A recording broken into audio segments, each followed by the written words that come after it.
Monolith. ఇప్పుడు ఎక్కడ చూసినా ఇదే వార్త. రోజుకో చోట ప్రత్యక్షమవుతున్న ఈ లోహ స్తంభం మేధావులకు సైతం ఆశ్చర్యం కలిగిస్తోంది.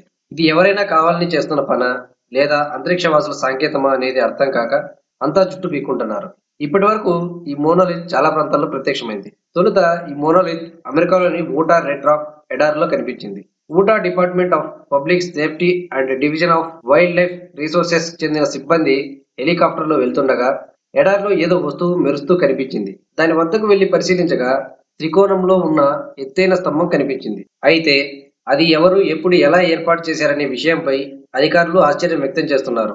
కనీసం రవాణా సదుపాయం లేని ఆ ప్రాంతానికి అంత బరువైన స్తంభాన్ని ఎలా తీసుకొచ్చారనేది అప్పట్లో మిస్టరీగా మారింది. ఎంతో నునుపుగా మెరుస్తున్న ఈ మోనోలిత్ ను తర్వాతి రోజు కొంతమంది వ్యక్తులు అక్కడి నుండి దాన్ని తొలగించారు.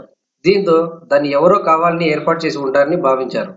ఆ తర్వాత ఇలాంటి స్తంభం కాలిఫోర్నియా, రోమోనియాలో ప్రత్యక్షం కావడం గమనార్హం.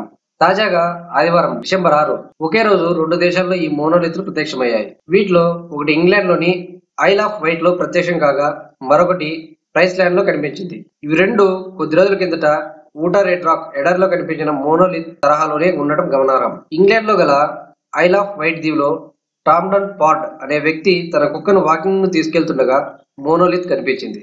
దీంతో ఆశ్చర్యపోయిన టామ్ స్థానిక అధికారులకు సమాచారం అందించాడు. ఈ సందర్భంగా అతడు ఆ స్తంభం చుట్టూ ఉన్న మట్టిని తొలగించి చూశాడు. అయితే అది ఎంతో లోతు పాతిపెట్టలేదు.